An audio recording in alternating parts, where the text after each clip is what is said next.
শুনতে পাচ্ছি না। আমি বুঝতে পারছি কেন আপনাদের এক্সাইটমেন্ট আসছে না। প্রচন্ড ঠান্ডা লাগছে, তাই না? গলা থেকে আওয়াজ বেরোচ্ছে না। আমাকে আমার স্যার এক্ষুনি বলছিল, অসীমদা সুরটা খুলবে না। কেন বলছে যত গরম হবে তত নাকি গলার জোর পড়ে, বুঝুন। তো আমার কিন্তু সত্যি মনে হচ্ছে ভিতরে গরম যাচ্ছে, ঘাম পড়ছে, কিন্তু আমার কিন্তু এক্সাইটমেন্ট অভাব লাগছে না। কালকে আমি সুকুমার স্যার আর বুধ স্যার কালকে বিকেল 3টের সময় ঢুকেছি, কালকে রাত্রিবেলায় ঘুমিয়েছি 3:30টার সময়, আজকে 6:30টায় উঠেছি, এখন পর্যন্ত রেস্ট নেয়নি। মানে আমাদের দেখে কোথাও মনে হচ্ছে আমরা খুব টায়ার্ড। সো ফ্রেন্ডস, এই কারণে কথাগুলো বললাম, আজকে যতই গরম হোক, যতই বৃষ্টি হোক, যতই ঝামেলা হোক, যে যেখান থেকে আসছি না কেন, আমাদের যে মেইন উদ্দেশ্য যে স্যান্টন স্যান্টন স্যান্টন স্যান্টন স্যান্টন থেকে কি পাওয়া যায়, স্যান্টন থেকে কত তাড়াতাড়ি আমরা অ্যাচিভমেন্ট পাবো, সেটাই তো আমাদের উদ্দেশ্য। Yes or no? Yes or no? Yes or no? এইবার মনে হচ্ছে হোশ মে জোশ আ গয়া। আবারও বলছি, রাত্রিবেলা আবার খাওয়া দাওয়া আছে, যদি কোথাও ভুল ত্রুটি হয় হতে পারে, কারণ আমরা যেখানে এসেছি বকখালি, এরকম অ্যাম্বিয়েন্সে আমার দীর্ঘ 11 বছরের এক্সপিরিয়েন্সে এরকম জায়গায় আমি কোনোদিন প্রোগ্রাম অ্যাটেন্ড করিনি। মানে আমারও আইডিয়া ছিল না যে বকখালিতে এটাই বেস্ট জায়গা, বকখালিতে টোটাল বকখালিতে এটাই হচ্ছে বেস্ট হল, এর থেকে ভালো হল নেই। তাহলে ভাবুন আমরা কোথায় এসেছি।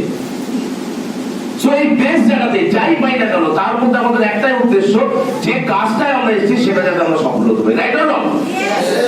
আপনারা অনেকেই ভোর 4টার সময় উঠেছেন বা তার আগে উঠেছেন, হাওড়া হয়েছেন, শিয়ালদা এসেছেন, বালিগঞ্জ এসেছেন, বকখালি নেমেছেন, ওই নামখানা নেমেছেন, টোটোতে এসেছেন, বাসে এসেছেন, অনেক কষ্ট করে এসেছেন। কেন এই কষ্টটা? কেন করেছেন কষ্টটা? আমরা কেন কষ্ট করছি? কিছু তো পাওয়ার জন্য। এস হয় না?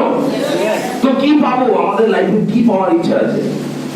আমরা অনেকেই বিয়ে করেছি, কারা কারা ম্যারেজ একটু হাত তুলুন তো দেখবো।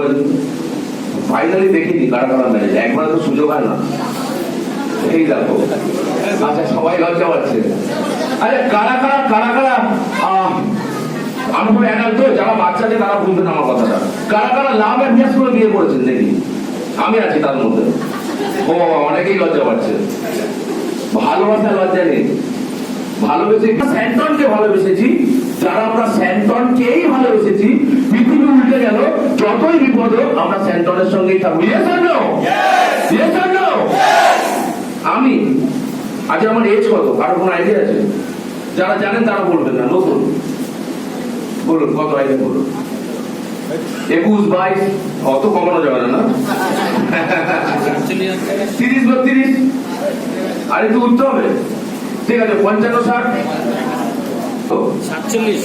47। আমার মা এখন আমাকে বাবু বলে ডাকে, আমার বউ এখন আমাকে বউ বলে ডাকে। আমার মেয়ে বলে কি রে তুই কোথায় যাচ্ছিস? আমি নিজেও জানি না আমার অ্যাকচুয়ালি বয়সটা কত। যখন ভাবি আমার 49 হয়ে গেছে, আমার তখন খুব খারাপ লাগে। কেন বলুন তো? এই কারণে খারাপ লাগে যে 49 বছর বয়সে আমি বেশি টাকা ইনকাম করতে পারিনি নেটওয়ার্ক ইন্ডাস্ট্রি থেকে, মাত্র 4.5 কোটি টাকা ইনকাম করেছি। মাত্র 4.5 কোটি টাকা ইনকাম করেছি। আজকে আমি আপনাদের সঙ্গে কথা দিয়ে যাবো, আমি যতদিন বেঁচে থাকবো আমি কিন্তু স্যান্টন থেকে প্রতি সপ্তাহে ইনকাম করতেই থাকবো। এবং আমাদের যে কোম্পানির final post diamond respected post, আমি কিন্তু সেটা অ্যাচিভ করবোই। আজকের এই কারণে কথাগুলো বললাম, যারা আমরা এখানে উপস্থিত হয়েছি, কে ডিম পেলো, কে পেলো না, কে আলু ভাজা পেলো না, কে জল পেলো না, তার জন্য নয়। আজকে আমরা এখান থেকে ফিরবো সেই কমিটমেন্ট দিয়ে যে আমরা ডায়মন্ড হবেই স্যান্টন থেকে। কারা কারা ডায়মন্ড হতে চাইবে বলুন, তাহলে তার পরের পার্টগুলো বলবো। সংখ্যায় কম কিন্তু হবে। আমি হ্যালো, কথা নয়। কারা কারা হতে চায় না?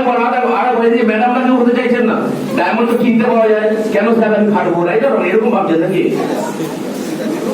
ও সবাই হতে চায় স্যার, একটু মিউজিক হয়ে যাবে এই জন্য।